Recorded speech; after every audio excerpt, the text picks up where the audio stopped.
तो 10th का physics हम लोग आज से स्टार्ट कर रहे हैं। 10th फिजिक्स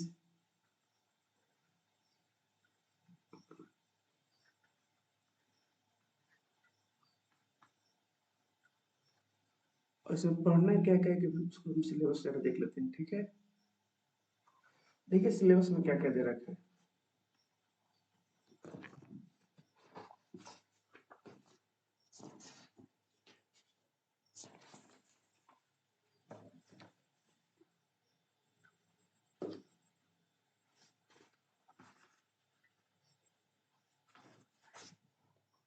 टोटल 5 चैप्टर है। एक को हटा दिया है जो पहले चैप्टर था, सिर्फ 5 ही चैप्टर है। पहला जो आपका चैप्टर है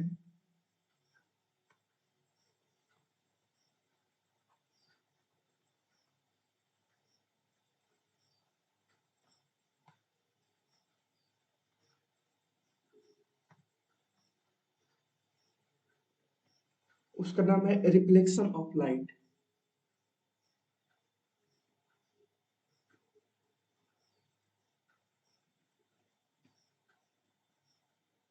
रिफ्लेक्शन ऑफ लाइट।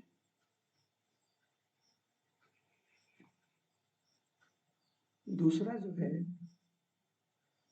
उसका नाम है रिफ्रैक्शन। नहीं, मैथ चलेगा। मैथ आपका सप्ताह में 2 दिन चलेगा, 3 दिन फिजिक्स रहेगा। एक दिन हम लोग क्या करेंगे, मैथ में जितना हो गया है ना उसका हम लोग सैंपल पेपर सॉल्व करेंगे। तो मैथ का भी रिवीजन अपना चलता रहेगा। 3 दिन काफी है फिजिक्स। फिर है रिफ्रैक्शन। Refraction of light. और कोई डाउट में क्या? नंबर तीसरा, आपका दोनों का एप्लीकेशन है। वो एनसीईआरटी में दिया हुआ है ना, हम लोग अलग अलग पढ़ेंगे इसको। ठीक है, एनसीईआरटी में दोनों के एक साथ दे रखा है क्योंकि दोनों को अलग अलग देना चाहिए था। The human I and colourful world. अगला है द ह्यूमन आई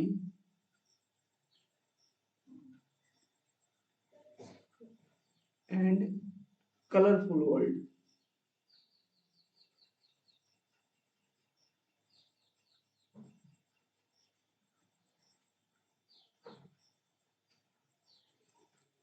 इसमें पढ़ेंगे कि ह्यूमन का आई कैसे काम करता है। ठीक है, चश्मा वगैरह के बारे में पढ़ेंगे हम इसमें। और नंबर 4 एनसेट में काफी छोटा चैप्टर रखा है, एकदम काफी डिटेल में पढ़ेंगे इसको। नंबर 4 पे आपका आता है electricity.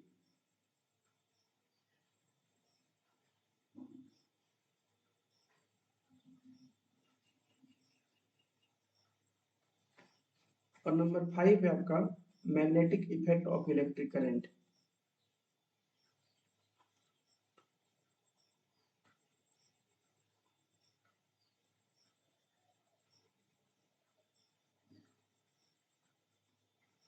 Magnetic effect of electric current.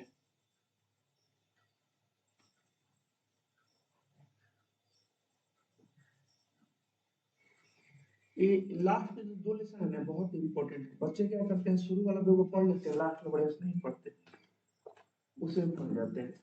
और खासकर सबसे last magnetic effect of electric current वाला, मतलब क्वेश्चन वहां से बहुत सारे आते हैं। अब आप लोग क्या करोगे, कैसे पढ़ेंगे हम लोग, साथ साथ आप लोग फेयर बनाते चलोगे। ठीक है, फेयर बनाने के लिए कोई अलग से टाइम नहीं होगा क्योंकि मैथ में चलो मतलब थोड़ा बहुत टाइम लगता है, इसमें उतना टाइम नहीं लगेगा। साथ साथ बोर्ड पे लिखूंगा, आप लोग क्या करोगे, साथ साथ बनाते चलोगे।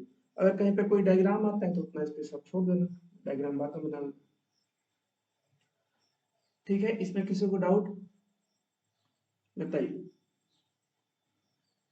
यही 5 लेसन हम लोग को पढ़ने हैं, लेकिन हम लोग शुरू कहाँ से करने वाले हैं, हम लोग शुरू करने वाले हैं यहाँ से।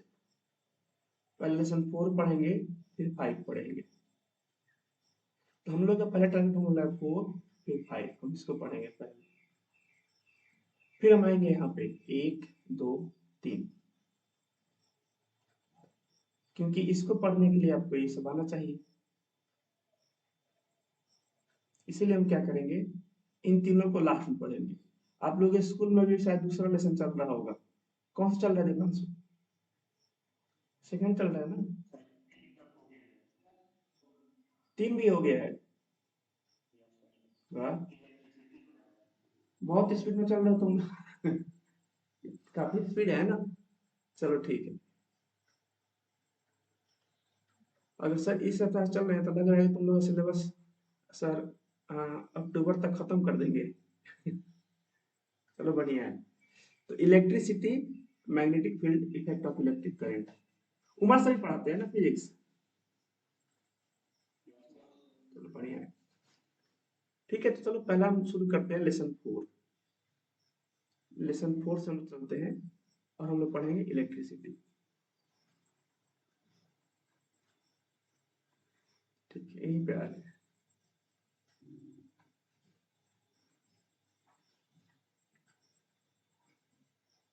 ठीक है, अब ध्यान दीजिएगा। इलेक्ट्रिसिटी पढ़ना है। इलेक्ट्रिसिटी होता क्या है ना? तो घर नॉर्मल तो हमारे घर में देखोगे, अगर मैं बोलूँगा सिंपल बताओ इलेक्ट्रिसिटी का यूज कहाँ कहाँ पे है, तो आप लोग क्या बोलोगे? कि घर में हम लोग के जो बल्ब जल रहा है, अभी जो सारा पढ़ा रहे हैं लैपटॉप पे, हम लोग मोबाइल पे यहाँ पे पढ़ रहे हैं, कहीं ना कहीं इसमें मतलब इलेक्ट्रिसिटी का यूज हो रहा है। ठीक है। अब इलेक्ट्रिसिटी मतलब इसको पढ़ने के पहले आखिर जनरेट कैसे होता है, ये आता कहाँ से इलेक्ट्रिसिटी, है ना? ये जानने के लिए सबसे पहले हमको जानना पड़ेगा चार्ज के बारे में। ऐसे तो इसका यूज आप समझते हैं, हम खुद से मान लो अगर एग्जाम में आता है कि इलेक्ट्रिसिटी का यूज लिखिए, कहाँ कहाँ पे इलेक्ट्रिसिटी का हम मतलब यूज करते हैं, तो बता दोगे? बताओ, शायद ही अगर कोई कोई ऐसा मतलब फील्ड नहीं होगा जहाँ पे इलेक्ट्रिसिटी का यूज नहीं होता होगा।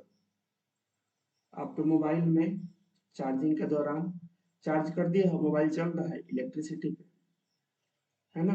थोड़ा उसमें कम, उसमें मतलब मान लो करंट कम रहता है या वोल्टेज कम रहता है, वो बात अलग है, लेकिन यहाँ भी हमको इलेक्ट्रिसिटी चाहिए, है ना? आपके घर में जो लाइट जल रहा है, पंखा चल रहा है, वो भी आपका कैसे चल रहा है? इलेक्ट्रिसिटी को चल रहा है। आजकल जो ई रिक्शा वगैरह आ रहे हैं, उस उन सब में भी क्या है, कहीं ना कहीं पे इलेक्ट्रिसिटी का यूज हो रहा है। हमारे यहाँ जो अभी ट्रेन जो चल रही है, पहले ट्रेन चलती थी कोयले पे, डीजल पे, अब डायरेक्ट किस पे चलती है वो? इलेक्ट्रिसिटी पे।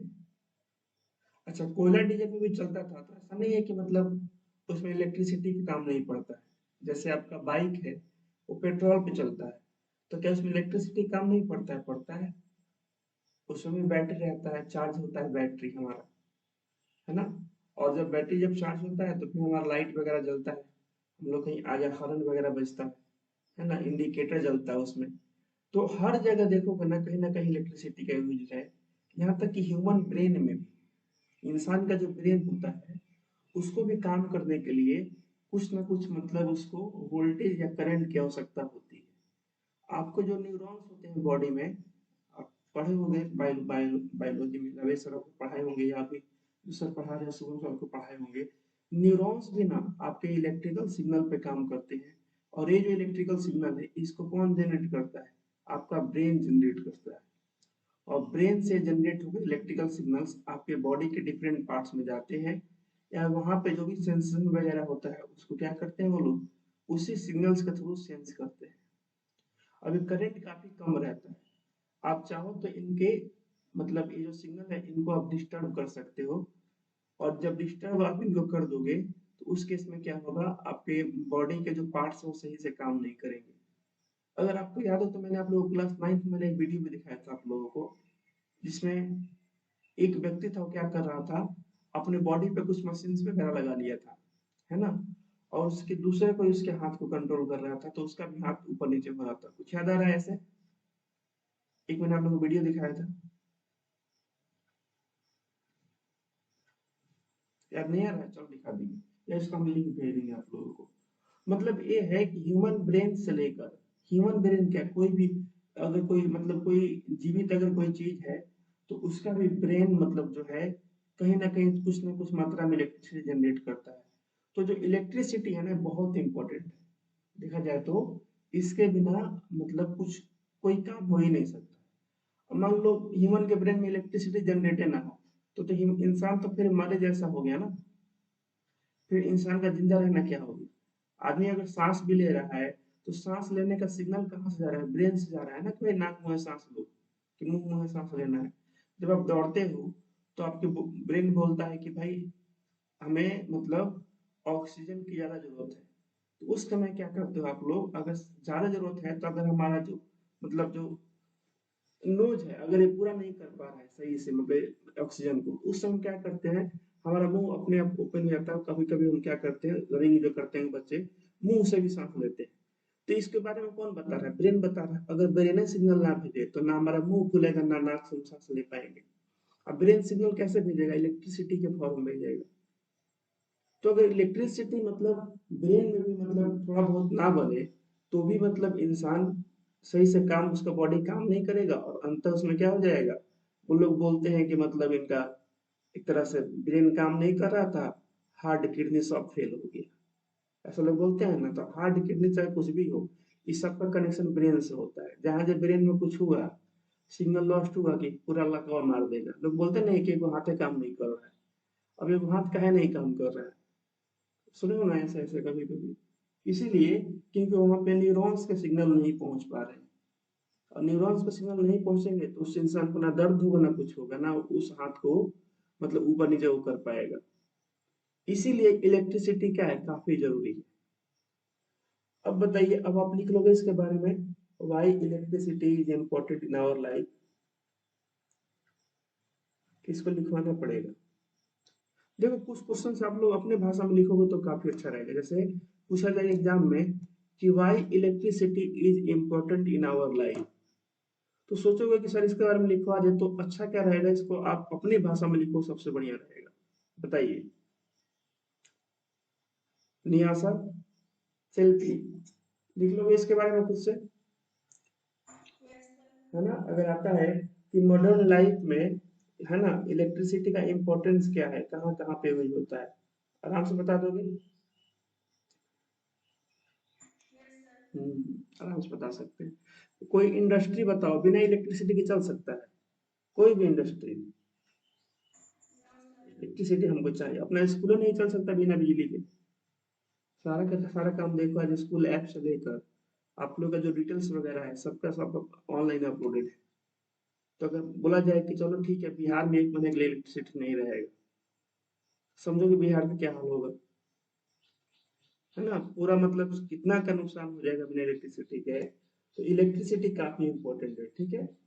तो हम लोग इस लेसन में पढ़ने वाले हैं इसी इलेक्ट्रिसिटी के बारे में, जो कि कितना इंपॉर्टेंट है। ठीक, अब आते हैं कि आखिर इलेक्ट्रिसिटी आता कहाँ से, है ना। इलेक्ट्रिसिटी आता कहाँ से। तो आप दुनिया में जितने भी वर्ड मतलब जितने भी चीजों को आप देखते हो वो कहीं ना कहीं से आपको मतलब इससे रिलेटेड दिखेंगे, है ना। मैटर, इसको जानते हो सब लोग, इससे क्या है रिलेटेड है मैटर, सब्सटेंसेस, इसको जानते हो। समझो कि दुनिया में जितनी भी चीजें हैं ना, है ना, अगर हम उसको मैटर माने, द्रव्य माने, तो ये जो द्रव्य है ये किससे बना है, ये आप लोग किससे बने हो। आपकी अगर बॉडी में मान लो आपका, मैं क्या करूं आपके बॉडी से कोई मतलब हेयर को मैं ले लूं और हेयर को मैं बोलूं कि चलो चेक करते हैं हेयर आखिर किससे किससे बना है, तो देखो कि थोड़ा बहुत उसमें प्रोटीन की मात्रा मिलेगी, है ना। और भी थोड़े थोड़े कुछ ना कुछ माइक्रो न्यूट्रिएंट्स मिलेंगे।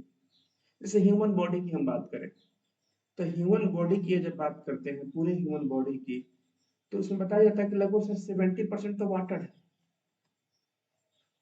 ये क्या है आपका वाटर है। अगर लगभग 70% वाटर है तो जो 70% कोई लिखेगा नहीं कुछ भी अभी, 70% वाटर, तो इस वाटर का फॉर्मूला क्या होता है, बोलेंगे H2O होता है। अच्छा ठीक है, H2O होता है तो यहाँ पे H2 क्या है, मतलब सर H2 क्या है आपका, हाइड्रोजन का ये मॉलिक्यूल है। अगर सिंपल H की बात करें तो ये आपका ये हाइड्रोजन एटम है। ये क्या है, ये ऑक्सीजन है। अच्छा ऑक्सीजन है तो हाँ, तो इन सबको हम क्या बोलते हैं, सर इन सबको एलिमेंट बोलते हैं हम लोग। एलिमेंट, अच्छा ठीक है, एलिमेंट बोलते हैं। एलिमेंट का बताओ, एलिमेंट किससे बनता है, तो बोलेंगे सर थोड़ा सा पीछे चले, तो ये हमारा बनता है एटम से। और एटम से सब किससे बनता है, तो एटम से बनता है आपका इलेक्ट्रॉन प्रोटॉन न्यूट्रॉन से, है ना। इलेक्ट्रॉन, प्रोटॉन और न्यूट्रॉन से, है ना। और भी मतलब काफी सब एटॉमिक पार्टिकल्स होते हैं, है ना, छोटे छोटे। मोटा मोटी देखा जाए तो इलेक्ट्रॉन प्रोटॉन न्यूट्रॉन से बनता है। तो इसका मतलब हम बोल सकते हैं कि कहीं ना कहीं जो इलेक्ट्रिसिटी है ना, वो इस चीज से रिलेटेड है, क्योंकि हमारी बॉडी में भी इलेक्ट्रिसिटी जनरेट हो रहा है ना। कहीं ना कहीं इलेक्ट्रिसिटी आता है, तो उसमें मैटर का कंट्रीब्यूशन जरूर होता है। तो हम बोल सकते हैं कि ये जो इलेक्ट्रॉन प्रोटॉन न्यूट्रॉन्स है ना, सब एटॉमिक पार्टिकल्स, हो सकता है कहीं ना कहीं ये लोग जिम्मेवार हो इलेक्ट्रिसिटी के लिए। अब जरा इसको देखते हैं क्या होते हैं।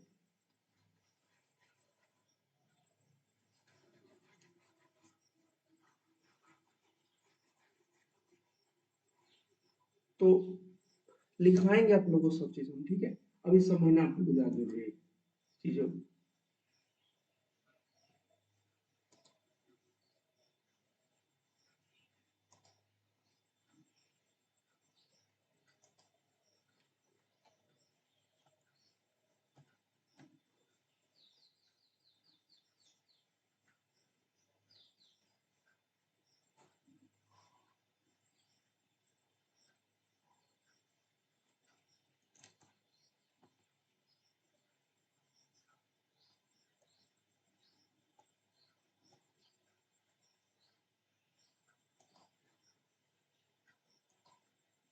Electron proton and neutron in atom.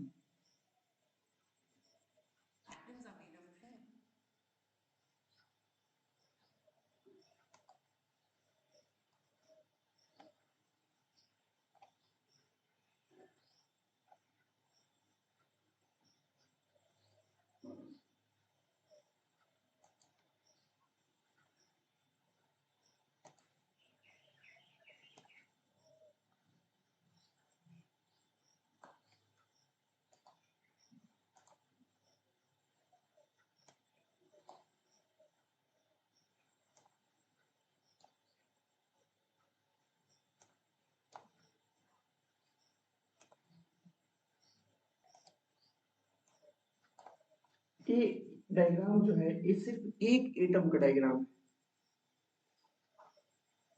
ये आप लोग बात समझ में आ रहा है, ये कितने एटम का डायग्राम है, एक एटम का डायग्राम है, सिर्फ एक एटम का।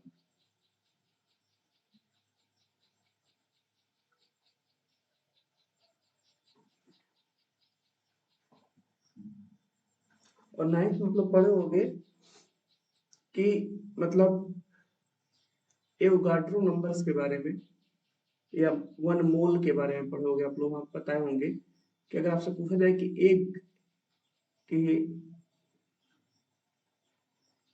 जैसे वाटर होता है आपका एक, वाटर नहीं, ऑक्सीजन की हम बात करें अगर, तो इसका एटॉमिक मास कितना होता है, ये आपका होता है 16, लगभग 16 होता है, 16 ग्राम के आसपास।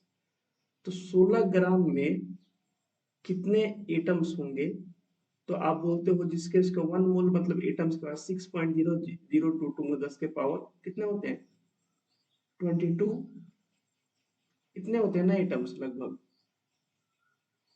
बताइए, जो केमिस्ट्री पढ़े होंगे क्लास 9 आप लोग क्या रहे बताए थे आप लोग के यहाँ पे, लगभग इतने एटम्स होंगे। तो अगर नॉर्मल बात करें, अगर मतलब 16 ग्राम में अगर इतने ज्यादा एटम्स हैं, तो इसमें से मैंने सिर्फ एक एटम लिया है, एक एटम। मैंने कितना एटम लिया है, एक एटम। समझो कितना छोटा होगा ये। हम लोग का अगर नॉर्मल वेट देखें तो मान लो 50 kg टू, आपकी क्लास में जो बच्चे पढ़ रहे होंगे लगभग 70 kg के आसपास होगा। अब उसमें समझो, उसमें हम अभी उसमें से अगर मतलब हम लोग का बॉडी में वाटर वगैरह सब है, ऑक्सीजन वगैरह भी होगा, अगर 16 ग्राम उसमें ऑक्सीजन का वेट हम देखें, मतलब 16 ग्राम ऑक्सीजन में इतने सारे एटम्स हैं, उसमें से हमने क्या किया, सिर्फ एक एटम को निकाला और उस एटम को हम लोग ऐसे जूम करके देख रहे हैं इसका फोटो। अभी जब हम जूम करके देख रहे हैं तो समझो कि ह्यूमन बॉडी में कितने सारे एटम्स होंगे, उसका आप निकाल सकते हो, केमिस्ट्री पढ़ाएंगे तो फिर बता देंगे आप लोगों को, है ना। अभी तो बस ये देखो कि एक एटम का डायग्राम है, एक एटम का एक्चुअल डायग्राम ऐसा होता है, आप लोग जो पढ़ते हो ना ऐसे कि सर देखिए ये हो गया हमारा बीच में न्यूक्लियस, फिर ऐसे ऐसे बनाते हैं हम लोग, ये एक्चुअल डायग्राम नहीं है। एक्चुअली में जो एटम होता है उसमें इलेक्ट्रॉन प्रोटॉन न्यूट्रॉन्स कुछ इस तरह से होते हैं, ठीक है। ये न्यूट्रॉन लिखा हुआ है, ये जो आपको दिख रहा है अंदर ये वाले सब न्यूट्रॉन्स है, ये आपके न्यूट्रॉन्स हैं और ये आपके प्रोटॉन्स है, रेड कलर में से प्लस लगा हुआ है। और जो बाहर बाहर जैसे घूम रहे हैं ना ऐसे इस तरह से, इसमें इसमें जो दिखाया गया है ये आपके इलेक्ट्रॉन्स है, इसमें माइनस लिखा हुआ है। आप लोग स्क्रीन पे साफ दिख रहा है कि नहीं है, एक मिनट देखते हैं हम। हाँ दिख रहा है, आप लोग स्क्रीन पे भी दिख रहा होगा लिखा हुआ, ठीक है। अब देखो क्या है, अगर हम बात करें नॉर्मल एक एटम की बात करें, एक एटम की, हम एक एटम की बात कर रहे हैं, वन एटम की, वन एटम की। तो आप लोग पढ़े होंगे कि सर एक एटम में, है ना, जितने इलेक्ट्रॉन्स होते हैं, नंबर ऑफ इलेक्ट्रॉन्स, ये किसके बराबर होता है जी, नंबर ऑफ प्रोटॉन्स के बराबर होता है। कुछ याद आ रहा है क्लास 9th का कि जो नंबर ऑफ इलेक्ट्रॉन्स होते हैं किसके बराबर होते हैं, नंबर ऑफ प्रोटॉन्स के बराबर होते हैं। अच्छा ठीक है सर, इलेक्ट्रॉन्स पे ना इस पे नेगेटिव चार्ज होता है, नेगेटिव चार्ज होता है, ठीक है। प्रोटॉन्स जो होते हैं, प्रोटॉन्स, ये जो रेड कलर दिख रहे हैं, इस पे पॉजिटिव चार्ज होता है, पॉजिटिव चार्ज होता है। अब ध्यान से देखो, जितना माइनस उतना ही अगर प्लस है, जितना माइनस है अगर उतना ही प्लस है, तो हम बोल सकते हैं कि भाई मतलब जितना माइनस, मान लो 3 गो माइनस है तो 3 गो प्लस है ना। और इन दोनों का वैल्यू सेम होता है, इन दोनों का वैल्यू क्या होता है, सेम होता है, इन दोनों का वैल्यू क्या होता है, सेम होता है। अगर इन दोनों का वैल्यू सेम होता है तो यहाँ से बोल सकते हैं कि तब देखा जाए ओवरऑल, अगर हम देखें ओवरऑल, ओवरऑल तो ये तो कैंसिल कर देगा इसको, एक माइनस एक प्लस को, एक माइनस एक प्लस को, एक माइनस एक प्लस को। तो ओवरऑल जो एक एटम होगा, एन एटम, ये क्या होगा, इज न्यूट्रल हो जाएगा। न्यूट्रल माने क्या, उदासीन हो जाएगा, उदासीन हो जाएगा। मतलब हम जब एक एटम को टच करेंगे तो हमको करंट वगैरह नहीं लगेगा, या उससे हमको करंट नहीं मिलेगा। ये आप लोग बात समझ में आ रहा है, बताइए। ये जो नेगेटिव आप देख रहे हो, इसका मतलब होता है माइनस का 1.6 10 के पावर माइनस 19 कूलम। अभी आप लोग को पढ़ाया नहीं है चार्ज का यूनिट वगैरह, बस थोड़ा देख लो ऐसे, क्लास 9 में तो थोड़ा बहुत तो पढ़ाई भी किया था केमिस्ट्री आप लोगों को। ये प्लस का मतलब होता है प्लस का 1.6 गुना 10 के पावर माइनस 19 कूलम। तो ये प्लस वैल्यू से ये माइनस वैल्यू कैंसिल हो जाएगा, ओवरऑल एटम क्या हो जाएगा, एक एटम क्या हो जाएगा, न्यूट्रल। कब, जब तक हमने उस पर कोई बाहर से कोई कार्य नहीं किया है। तो सिंपल एक एटम को पकड़ कर लाए, अगर उसको हम उसका फोटो जूम कर कर देखेंगे तो पता लगेगा जितने इलेक्ट्रॉन उतने प्रोटॉन है, तो ओवरऑल एटम क्या है, न्यूट्रल है। अब ध्यान समझिएगा इस बात को, अगर एक एटम आपका न्यूट्रल है तो इसका मतलब क्या है, इसका मतलब है कि सर बाकी सारे एटम जो क्या होंगे, न्यूट्रल होंगे। देखो जब तक हम उस पर कोई बाहर से कोई चार्ज लाए ना निकालना, तो मैं तब की बात कर रहा हूँ, मतलब बिल्कुल न्यूट्रल, उसमें मैंने कोई भी छेड़छाड़ नहीं किया है। तो बोल सकते हैं एक एटम क्या होगा, न्यूट्रल होगा। अब एग्जाम में क्वेश्चन आता है कि why an atom is neutral, तो क्या बोलोगे, बोलोगे because the number of electrons is equal to number of protons.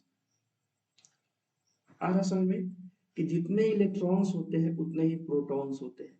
और अच्छा बोलो न्यूट्रॉन इस कुछ कंट्रीब्यूट नहीं करता है, तो न्यूट्रॉन हैज नो चार्ज, है ना, न्यूट्रॉन पे कोई भी चार्ज नहीं होता है। ये आप लोग केमिस्ट्री में बार बार पढ़ते होंगे कि न्यूट्रॉन पे कोई चार्ज नहीं होता है तो न्यूट्रॉन होता है न्यूट्रॉन। इसका मतलब ही नहीं होता कुछ उसे भी। हाँ, इसका मास सबसे ज्यादा होता है न्यूट्रॉन का। अगर हम बात करें इलेक्ट्रॉन प्रोटॉन न्यूट्रॉन में मास ज्यादा होता है। सबसे कम मास किसका होता है? इलेक्ट्रॉन का। क्या है? ये बताओ, दिन भर दौड़ता रहता है। अब तुम्हें को हम दिन भर दौड़ाएं तो तुम्हारा वेट घटेगा कि नहीं? तो इलेक्ट्रॉन क्योंकि चक्कर लगा रहा होता है बाउंड्री का, तो इतना दौड़ता है दिन रात, मतलब दौड़ते रहता है, तो इसका वेट बेचारा कम हो जाता है ना? प्रोटॉन का वेट लगभग न्यूट्रॉन के बराबर होता है, इलेक्ट्रॉन के बराबर होता है, लेकिन थोड़ा सा ज्यादा होता है, इससे हल्का सा ज्यादा फर्क नहीं पड़ता है। और सबसे ज्यादा वेट होता है न्यूट्रॉन का, ही बैठले रहता है अपने एक जगह पे। न्यूक्लियस में आपको देखने को मिलेंगे प्रोटॉन और न्यूट्रॉन दोनों एक साथ, है ना? क्लास 9 में हमने पढ़ा होगा रदरफोर्ड के एक्सपेरिमेंट वगैरह के बारे में। तो एग्जाम में मतलब क्वेश्चन आता है कि चलो एटम तो न्यूट्रल है ही, अब अगर हम एक नॉर्मल एक सब्सटेंस को लेकर आए या किसी मैटर को लेकर आए, है ना? जैसे मैंने क्या किया, मैंने मैंने एक गिलास पानी लाया, मैं 1 गिलास में वाटर लेकर आया, तो क्या मैं इसको छूंगा तो मुझे करंट लगेगा? बताइए। मैं इसको टच करता हूँ, करंट लगेगा? चाहे कोई वायर मान लो, कोई नॉर्मल, मैंने क्या किया, मैं दुकान से गया, एक मैं वायर लेकर आया, ऐसे कॉपर का एक वायर मैं लेकर आ गया इस तरह से। अब बताओ, इसको छूने से करंट लगेगा? जैसे अभी आप लोगों के घर में इलेक्ट्रिसिटी आ रहा होगा, अगर वहां पे आप जाकर टच करोगे तो बहुत तेज मारेगा, कभी कभी जानो जा सकता है। तो वहां पे अभी क्या हो रहा है, और नॉर्मल हम वायर खरीद कर लाए, उसमें क्या है, अगर हम नॉर्मल वायर खरीद कर लाते हैं ये वाला, और इसको हम छूते हैं, तो बताइए इसमें करंट लगेगा हम लोगों को? नहीं लगेगा। अब क्वेश्चन आता है क्यों नहीं लगेगा? क्वेश्चन आता है, भाई एक गिलास पानी है, पानी में भी एटम वगैरह सब है, कहे नहीं करंट लग रहा है ना? और ये जो वायर है, अभी जो घर का वायर है, इसको हम छुएंगे तो हमको करंट मार देगा, हम फेंका जाएंगे कहीं दूर, या हो सकता है हॉस्पिटल भी जाना पड़ जाएगा, ज्यादा मतलब पकड़ मार दिया तो कभी कभी लोगों की जान भी जा सकता है। तो क्वेश्चन आता है कि भाई अभी क्या है वायर में, अभी ये जो आपका वायर है, इस वायर में अभी क्या है कि आपके घर में जो इसमें करंट आ रहा है, और दुकान से जो खरीद कर लाए हो उसको कहीं जोड़े उड़े नहीं, उसमें करंट नहीं आ रहा है। क्वेश्चन आता है ना? तो उसका कारण क्या है? एटम्स। अभी जो आप जो वायर दुकान पर से खरीद कर लाए हो, इसमें क्या है, इस ये वायर में जो नंबर ऑफ इलेक्ट्रॉन्स है, मान लो इसमें मतलब 1 करोड़ एटम है, 1 करोड़ एटम्स है। मैं एग्जाम 1 करोड़ बहुत कम हो गया, मैं कुछ समझाने के लिए बोल रहा हूँ, 1 करोड़ अगर एटम है इसमें, तो उस सबके सब में अगर आप देखोगे सब में क्या है, नंबर ऑफ इलेक्ट्रॉन्स जो है वो किसके बराबर है? वो आपके नंबर ऑफ प्रोटॉन्स के बराबर है। मतलब जितने इलेक्ट्रॉन्स हैं उतने ही प्रोटॉन्स हैं। अगर ऐसा होगा तो क्या होगा आपका, भाई जितना प्लस चार्ज उतना माइनस चार्ज। अब बताओ, इस समय आपको करंट लगेगा? नहीं लग पाएगा ना। जिसके कारण करंट लगना है वह बराबर हो गया। अगर इसको मैं सबसे बढ़िया एग्जाम्पल सब समझाता हूँ, देखो क्या है। अगर हम बोलो कि आपके पास 2 गो टैंक है पानी का, देखो वाटर का 2 गो टैंक है, एक टैंक रहा,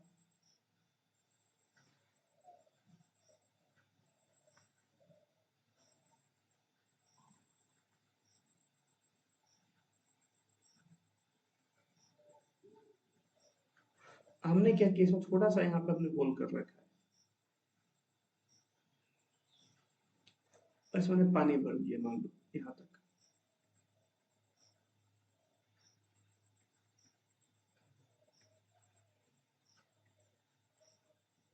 ठीक है, और सेम इसी साइज का, इसी इतने ही हाइट का, इतना ही पानी मैंने यहाँ भर दिया यहाँ पे।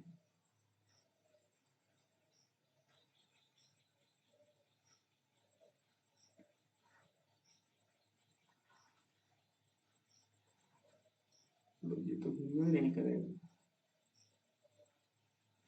पलटेगा भी नहीं क्या?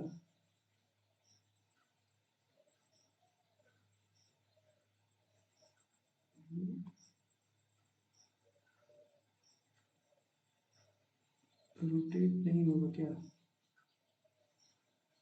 नहीं होगा। चलो ऐसे मैंने मान लो भर दिया पानी यहाँ पे, सेम यही, सेम हाइट है, सब चीज सेम है। अब अगर मैं यहाँ से वो पाइप जोड़ दूं, यहाँ से,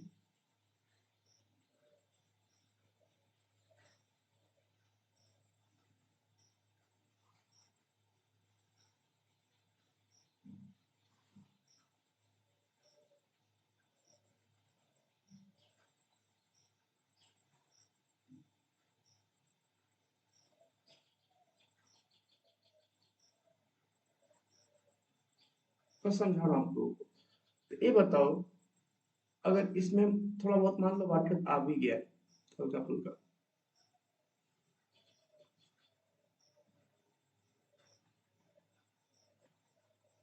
ऐसे आ गया, अब बताओ क्या वाटर का फ्लो इसमें से इसमें जा पाएगा? क्या इसमें से इसमें पानी हो पाएगा, जा पाएगा? क्या ऐसा हो पाएगा कि इसका पानी यहाँ से थोड़ा कम हो जाए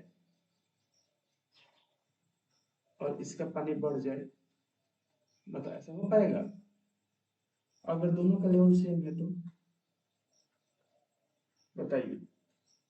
इसको ऐसे नहीं सोचिए कि दो नदी है, अब दोनों नदी में मैंने पानी का लेवल सेम है, तो क्या एक नदी से दूसरी नदी में पानी बह पाएगा?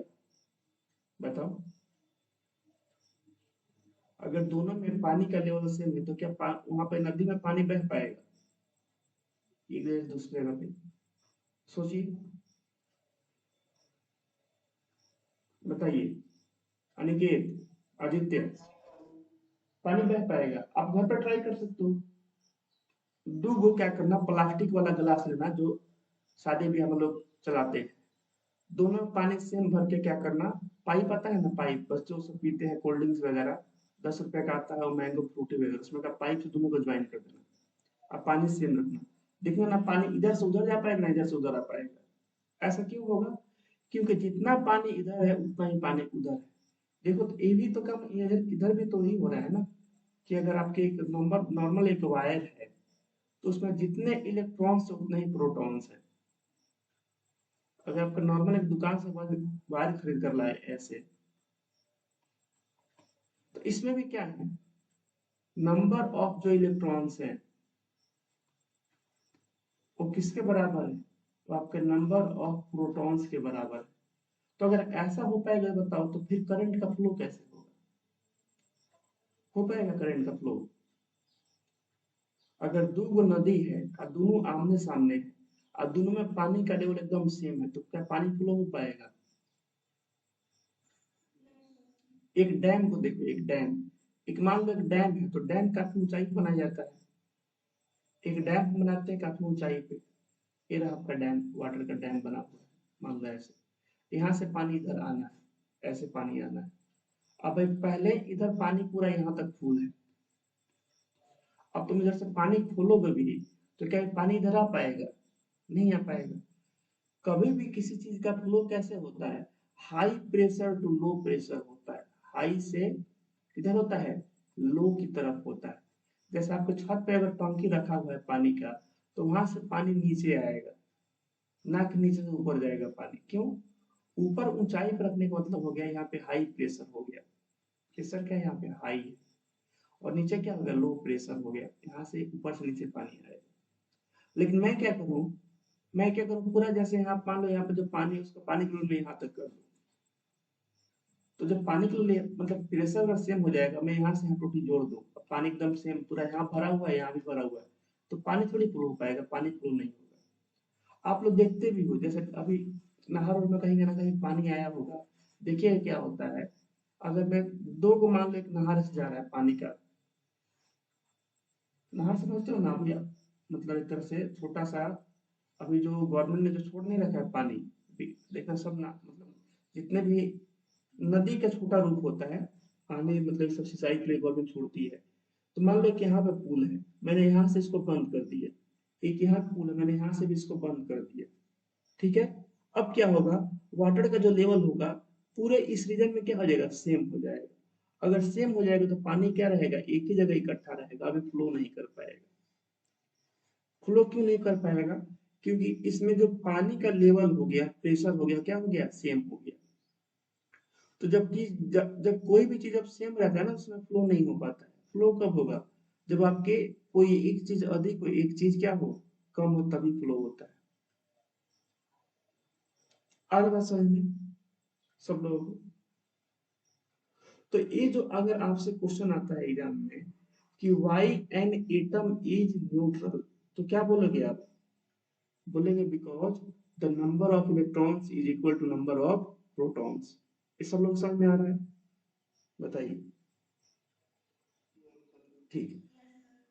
अब अगर एक एटम न्यूट्रल है और कोई भी मैटर नॉर्मली देखा जाए कहीं से उठा कर लाया, वो तो आपको करंट थोड़ी मार देगा। कोई भी चीज मतलब जब तक उसमें कुछ ना कुछ उल्टा फुल्टा जैसे कोई काम ना किया जाए, तब तक आपको करंट नहीं मारेगा। आप कोई भी किताब उठा लो, किताब करंट थोड़ी मार देगा, नहीं मारेगा करंट, है ना। या कोई भी मतलब जैसे मान लो किसी चीज से जैसे इलेक्ट्रिसिटी फ्लो हो जाए, कुछ उठा लो, ऐसे देखो हर चीज का एक लेवल होता है जिसको आप बोलते हो इंसुलेटर, उसमें भी इलेक्ट्रिसिटी फ्लो हो सकता है, मतलब पर्टिकुलर, है ना, एक अमाउंट लगाने पे। तो उसको हम बाद में देख लेंगे, अभी इंसुलेटर पढ़ना हम लोग को, कंडक्टर के बारे में। कोई भी चीज आप जाकर छुइए अभी घर में, है ना, आपको नॉर्मली वो करंट नहीं मारेगा। करंट मारेगा कौन, जो आपके घर में इलेक्ट्रिसिटी बोर्ड से जो चीजें कनेक्टेड है उसको आप छुओगे, है ना, उसमें भी वैसे पार्ट्स को जहाँ पे करंट मतलब आ रहा होगा, वही आपको करंट मारेगा। नहीं तो कोई चीज करंट आपको नहीं लगेगा, कोई भी दिक्कत नहीं। ऐसा क्यों है, क्योंकि जो मोस्टली जो चीजें हैं दुनिया में, है ना, उसको हमने क्या कर रखा है, उसको हमने चार्ज नहीं किया है। चार्ज करने का मतलब क्या होता है, किसी चीज को चार्ज करने का मतलब क्या होता है, चार्ज करने का मतलब सर क्या होता है बताइए तो। देखो चार्ज करने का मतलब है ना, इलेक्ट्रॉन्स को निकालना। इलेक्ट्रॉन्स जो होते हैं उनको निकालना या लाना, इलेक्ट्रॉन्स के साथ छेड़छाड़ करना, इलेक्ट्रॉन्स के साथ छेड़छाड़ करना। अब इलेक्ट्रॉन्स के साथ छेड़छाड़ करने का मतलब क्या है, छेड़छाड़ करने का मतलब है जैसे मान लो यहाँ पर तीन गो आपको दिख रहे हैं इलेक्ट्रॉन्स, एक, दो, तीन। तो क्या करो, इसमें से किसी को निकाल दो, इसको बाहर निकाल कर लेते आओ, इसको यहाँ पर निकाल कर लेकर आ जाओ। अब ये बताओ यहाँ पे कितने हो गए, अब तो दो हो गए। अब कितने हो गए, दो। अगर अब दो हो गए, मैंने एक को यहाँ से निकाल दिया, ध्यान से देखिएगा सब लोग। इससे मान लो कि तीन इलेक्ट्रॉन, मैंने क्या किया, इसमें से एक को निकाल दिया।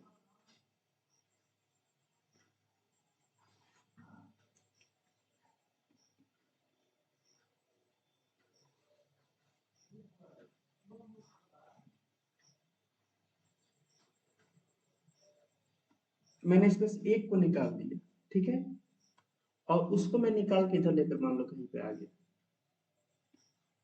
इसको मैं निकाल के इधर लेकर आ गया। अब बताओ क्या अब इस एटम में नंबर ऑफ इलेक्ट्रॉन्स और नंबर ऑफ प्रोटॉन्स बराबर है,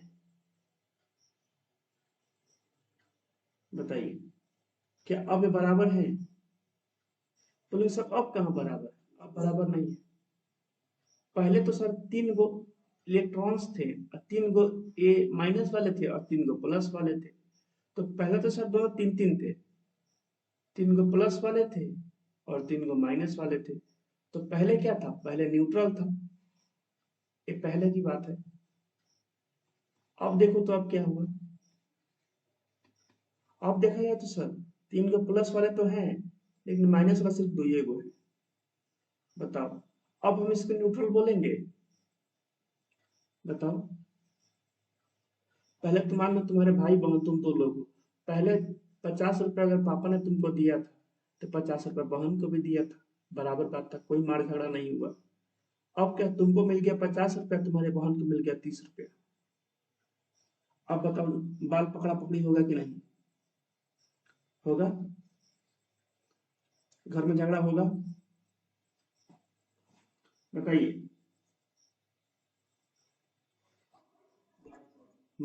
तो पापा जी ने घर में झगड़ा लगा दिया ना, झगड़ा दिया, इसी को हम बोलते हैं चीजों को चार्ज करना, है ना। क्या हो गया, मतलब तरह से हमने क्या किया, इलेक्ट्रॉन्स के साथ छेड़छाड़ कर दिया। अगर आप इलेक्ट्रॉन्स के साथ छेड़छाड़ करोगे तो क्या कर सकते हो, उसको मार उड़ कर पीट थोड़ी सकते हो, वो बहुत छोटा है। हथौड़ियों मारोगे तो हथौड़ी में कहाँ चिपकेगा तुमको पता नहीं चल पाएगा, देख ही नहीं पाओगे, नॉर्मल आंख से तो देख नहीं सकते। तो आप एक काम कर सकते हो, इसको निकाल सकते हो। अब बोलो सर प्रोटॉनवा को नहीं निकाल सकते हैं, इसको नहीं, इसको नहीं निकाल सकते। ये न्यूक्लियस के साथ टाइटली बॉन्ड होते हैं, इसके साथ छेड़छाड़ करोगे तो धमाका होगा, और इतना बड़ा धमाका होगा कि पूरी दुनिया हिल जाएगी। प्रोटॉन्स के साथ अगर आपने छेड़छाड़ किया तो मतलब आप एटम बम बना रहे हो। और एटम बम जिसको हम बोलते हैं, है ना, न्यूक्लियर बम, क्या बोलते हैं इसको हम, एटम बम को हम क्या बोलते हैं, न्यूक्लियर बम। नाम सुना, न्यूक्लियर बम। न्यूक्लियर बम क्यों, न्यूक्लियस के साथ छेड़छाड़ होता है सर इसमें, और न्यूक्लियस के साथ छेड़छाड़ करना काफी कठिन काम होता है। उस कठिन काम को जब आप करोगे, और किसी भी रेडियो एक्टिव सब्सटेंस के, वो रेडियो एक्टिव होगा तो थोड़ा और जल्दी से हो पाता है ना, न्यूक्लियस का छेड़छाड़, एटम बम बनता है। तो एटम बम बन जाएगा। तो एटम बम नहीं बनाना है भाई, घर उड़ाना थोड़ी है हमको, घर में इलेक्ट्रिसिटी हमको चाहिए कि पूरा घर के साथ गांव सब उड़ाना चाहते हो, नहीं गांव नहीं उड़ाना चाहते। तो ठीक है कि जब गांव नहीं उड़ाना चाहते हो तो बाहर इलेक्ट्रॉनों को बाहर निकालो, इन सबको बाहर मत निकालो। क्यों, इन सबको निकालने में बहुत ज्यादा एनर्जी लगेगी। जैसे आप इसको ऐसे समझो कि ये आपका गांव है, ये आपका मान लो गांव है, ये गांव का बॉर्डर है, ऐसे मान लो आपका कहीं गांव है ये, और इस गांव का एक बॉर्डर है, और इस बॉर्डर के अंदर आपका यहाँ पे मान लो कहीं पे घर है, ये आपका घर है, ठीक है। और मतलब घर मतलब पूरा द्वार और सब इसमें आ गया, और ये रहा आपका मकान, ठीक है। और इस मकान के अंदर आपके हैं पेरेंट्स सब, इसके अंदर सब पेरेंट्स वगैरह रहते हैं। आपका दोस्त आता है किसी दूसरे गांव से, बोलता है कि चलो ना घूमने चलते हैं। अभी आपका लोकेशन क्या, अभी आप पेरेंट्स के एकदम सामने हो, बोलता है चलो ना घूमने चलते हैं। और पेरेंट्स आपके बहुत स्ट्रिक्ट है, तो बताओ आपके पेरेंट्स के पास से आपको निकाल पाना कितना कठिन होगा। अगर आपका कोई दोस्त मान लो आकर बोलता है चलो यार घूमने चलते हैं, बंक करते हैं, स्कूल नहीं जाते हैं, कहीं घूमने चलते हैं, तो अभी आपको निकाल पाएगा यहाँ से वो, बोलो सर तो बहुत मुश्किल काम हो जाएगा। हम पेरेंट्स के पास है, पेरेंट्स के पास से हिलना भी टफ काम हो जाएगा। अब इसी चीज को जरा यहाँ पर सोच कर देखो, अगर आप इसको निकालने जाओगे, है ना, तो भाई ये सब न्यूक्लियस के अंदर होते हैं दोनों, ये बंधे होते हैं आपस में बहुत देर से, इनको निकाल पाना बहुत कठिन कार्य है। ऐसा नहीं कि सर निकल ही नहीं, निकल सकता है, बहुत ज्यादा एनर्जी लगानी पड़ेगी। अब ये है, बोलो सर अब इसको निकालना ही है यहाँ से, तो आपको बहुत ज्यादा रोना गिराना पड़ेगा पेरेंट्स के पास, नहीं बहुत अच्छे हैं आपको, एक प्लान ठिकाना पूरा करना पड़ेगा, पेरेंट्स को मनाना पड़ेगा, पता नहीं पेरेंट्स मानेंगे कि नहीं तब। लेकिन यही एक सिनेरियो आप एज्यूम करो कि मान लो ये बच्चा यहाँ पे ना पे गाँव की बाउंड्री पे है, यहाँ पे, यहाँ पे, और इसका दोस्त आता है, बोलते चलो यार घूमने चलते हैं। कहाँ पता चल पाएगा माता पिता को, चलो निकलते हैं घूमने। अब बताओ इन दोनों को रोकने के लिए है, आराम से बोले चलो चलते हैं, क्या दिक्कत है, बाउंड्री पे है ना, दूसरे के आगे बढ़ जाते हैं। तो यही चीज यहाँ भी होता है, देखो यहाँ पे अगर ये इलेक्ट्रॉन है, सारे के सारे इलेक्ट्रॉन्स नहीं, अब बोलो सर अगर यहाँ पे है तो, द्वार पे यहाँ पे है तो क्या निकल जाएगा ना, ना अभी भी निकलने में इसको दिक्कत होगा। तो वही इलेक्ट्रॉन्स जो एटम्स के सबसे बाहरी ऑर्बिट में होते हैं, छोटे छोटे ऑर्बिट ऐसे ऐसे ऐसे ऐसे हैं, अब उसमें जो सबसे बाहरी ऑर्बिट में होगा ना, सबसे बाहरी ऑर्बिट में उसको निकाल पाना आसान है। आ रहा बात आप लोग समझ में, एटम्स के जो सबसे जो बाहरी ऑर्बिट में होगा उसको निकाल पाना आसान है, अंदर वाले को भी छेड़ना काफी मतलब मुश्किल हो जाएगा। सोचोगे सर, मान लीजिए नॉर्मल जो एटम का डायग्राम पढ़ते हैं, ऐसा डायग्राम हम लोग पढ़ते हैं, अपने 9th क्लास में पढ़े हैं हम लोग।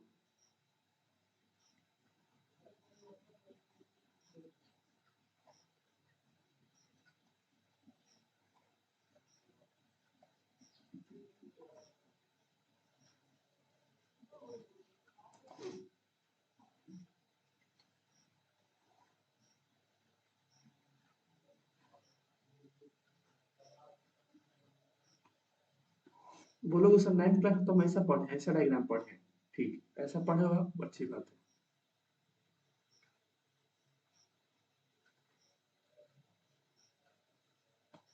है। ऐसे आप 9th में पढ़ो, ठीक है। 9th ओरिजिनल कैसा होता है, ओरिजिनल ऐसा होता है। तो सर अभी ऐसा क्यों दिख रहा है, ये समझाने में आसान होता है इसलिए हम लोग ऐसा देखते हैं। ओरिजिनल देखोगे तो ओरिजिनल एटम्स ऐसे होते हैं। वैसे भी आप मतलब सोचोगे कि सर माइक्रोस्कोप से देखकर एटम्स का एग्जैक्ट पोजीशन बता सके, एटम्स में इलेक्ट्रॉन्स प्रोटॉन न्यूट्रॉन्स का एग्जैक्ट पोजीशन का एटम का तो बताइए दो कहाँ पे एटम, लेकिन बोलोगे सर इलेक्ट्रॉन्स प्रोटॉन्स न्यूट्रॉन्स का हमको पोजीशन बताना है एग्जैक्ट, बता पाएंगे, नहीं बता पाओगे। पोजीशन जब के चक्कर में पड़ोगे तो उसका मोमेंटम कुछ हो जाएगा, मोमेंटम के चक्कर में पड़ोगे पोजीशन हो जाएगा गड़बड़। तो क्योंकि ये घूम रहे हैं ना, बहुत स्पीड में घूम रहे हैं, तो एक समय में एक ही चीज को आप ट्रैक कर पाओगे, इसको हम बोलते हैं हाइजेनबर्ग अनसर्टेनिटी प्रिंसिपल। ठीक है, आप लोगों को 11 में पढ़ने को मिलेगा।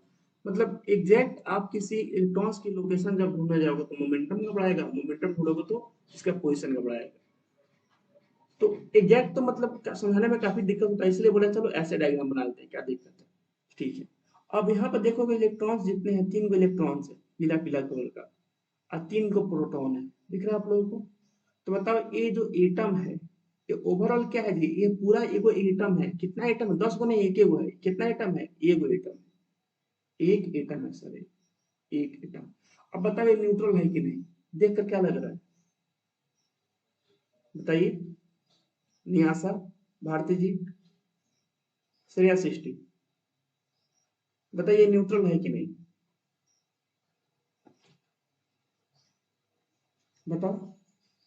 तो हम कैसे पता करें कोई चीज न्यूट्रल है, तो गिनेंगे, 3 गो सर इलेक्ट्रॉन है, तो 3 गो प्रोटॉन है, और दोनों पे सेम चार्ज होता है, इसका मतलब क्या है, ये न्यूट्रल है। ये क्या है, न्यूट्रल है, इसको छुएंगे तो करंट नहीं मारेगा, कोई खतरा नहीं है। आ रहा सब लोग समय बताइए, ठीक है, ये न्यूट्रल है। अगर ये न्यूट्रल है तो चलो मैं बोलता हूँ, चलो इसको चार्ज करते हैं, इसके साथ थोड़ा छेड़छाड़ करते हैं। तो बताओ छेड़छाड़ करना कहाँ पे आसान रहेगा, ये तो दोनों सब पेरेंट्स के पास है, प्रोटॉन को निकाल पाना आसान है नहीं, ये तो पेरेंट्स के पास है सर, बंधा हुआ है न्यूट्रॉन से, बहुत कस के बंधा हुआ है, निकाल पाना मुश्किल है। तो इसके साथ तो छेड़छाड़ कर पाना बहुत मुश्किल है, प्रोटॉन के साथ आप छेड़छाड़ नहीं कर सकते हो। आपसे अगर कोई पूछता है कि बताइए करंट किसके कारण फ्लो होता है, इलेक्ट्रॉन के कारण कि प्रोटॉन के कारण, तो बोलोगे सर इलेक्ट्रॉन प्रोटॉन कहाँ से आ गया, हम तो वायर खरीद कर लाए थे। अरे भाई दुनिया का हर एक चीज, दुनिया में ऐसा कोई चीज नहीं है जो इलेक्ट्रॉन प्रोटॉन न्यूट्रॉन उसमें ना हो। किसी भी चीज को आप लाओ, उसको लैब में ले जाओ, कोई ना कोई एलिमेंट उसमें पाया जाएगा, और अगर एलिमेंट है उसमें तो पक्का वो इलेक्ट्रॉन प्रोटॉन न्यूट्रॉन से बना होगा, या कोई कंपाउंडर है तो कंपाउंड भी एलिमेंट से बनते हैं, तो उसमें इलेक्ट्रॉन प्रोटॉन न्यूट्रॉन होगा। दुनिया की कोई आपके आसपास में कोई भी चीज दिख रहा है, ये पूरा का पूरा ब्रह्मांड इलेक्ट्रॉन प्रोटॉन न्यूट्रॉन से बना हुआ है। आरएस वाले को बात समझ में, तो इलेक्ट्रॉन प्रोटॉन न्यूट्रॉन से बना हुआ है, तो आपसे क्वेश्चन पूछेगा कोई कि बताओ करंट किसके कारण फ्लो होता है, तो हम बोलेंगे वहां पे क्या, ये मत बोलना कि एटम के फ्लो कारण, एटम में नहीं, एटम के अंदर जो इलेक्ट्रॉन्स हैं, अगर ये फ्लो करते हैं या इनके कारण करंट फ्लो होता है, तो पूछेगा अच्छा ठीक है इलेक्ट्रॉन तो बहुत सारे हैं, देखो ना अंदर दो है यहाँ पे, तो क्या है सब करंट फ्लो करा देगा, ही वाला तो बोलेंगे नहीं, इन सब को भी निकालना मुश्किल है। आसान किसको निकालना है, आसान है इसको निकालना, सबसे कम एनर्जी दो इस पे निकल जाएगा। मतलब इसको निकालने के लिए आपको ज्यादा एनर्जी की जरूरत नहीं पड़ेगी, बोलोगे चलो यार थोड़ा सा इसको क्या करते हैं, एनर्जी देते हैं, तुरंत बाहर आएगा। इसको तुम 20 रुपए दे दोगे, चलो घूमने चलो चलते हैं, बोलो हाँ चल चलते हैं, कोई दिक्कत नहीं है। तो इसका मतलब ये हो गया कि अगर आपसे कोई पूछता है कि करंट जो फ्लो होता है किसके कारण होता है, तो बोले इलेक्ट्रॉन्स के कारण, कौन से इलेक्ट्रॉन्स के कारण, तो जो आउटर ऑर्बिट में एटम के जो इलेक्ट्रॉन्स होते हैं ना, जिनको हम बोलते हैं एक तरह से सबसे आउटर ऑर्बिट में, क्या उसको बोलते हैं, वैलेंस इलेक्ट्रॉन्स बोलते हैं। वही वैलेंस नहीं मतलब नॉर्मल, तो वैलेंसी अलग चीज हो जाएगा। जो आउटर सबसे अच्छा क्या रहेगा, आउटर ऑर्बिट में जो इलेक्ट्रॉन्स होते हैं, है ना, उनके कारण करंट फ्लो होता है, ये हम बोलना सही रहेगा। The current flow in matter is due to the electrons in outer orbit of its atom।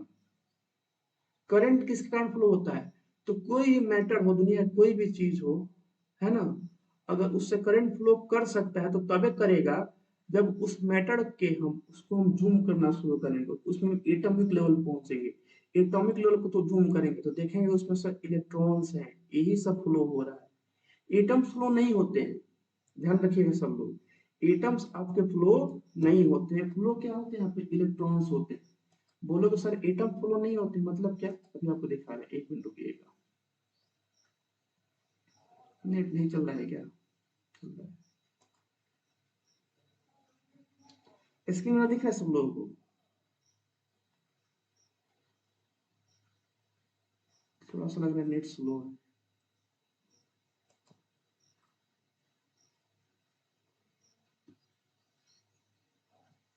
6 बज गया, एक काम करते बच्चों, एक काम करो, 6 बज गया है ना, अब आज रहने देते हैं इसको, ठीक है? आज हम इसको रहने देते हैं, इसका एक कल पढ़ेंगे। तो आप लोग हम पहले लिखवाएंगे, ठीक है? लिखवाएंगे, उसके पहले थोड़ा समझा देंगे ताकि समझाने में आसानी हो, समझ लोगे एक बार, फिर अपनी भाषा में लिख लोगे, आप लोग को रट्टा नहीं मारना पड़ेगा। तो एक दो दिन मुझे समझाने में लगेगा, लेकिन जब सब समझ लोगे ना, तो फिर आप लोग खुद बोलोगे सर इसका आंसर ये होगा, इसका आंसर ये होगा, तो समझना जरूरी है, ठीक है? आंसर तो हर जगह कहीं ना कहीं आपको मिल ही जाएगा, कोई ना कोई क्वेश्चन का। और आजकल क्या है, एआई वगैरह है, डालो उसमें, किसी भी क्वेश्चन का आंसर दे देगा, लेकिन हमें चीजों को समझना जरूरी है, ठीक है? चलो इसका एक कल पढ़ते हैं, बाय एवरीवन। कल आप लोग को हम एटम दिखाएंगे।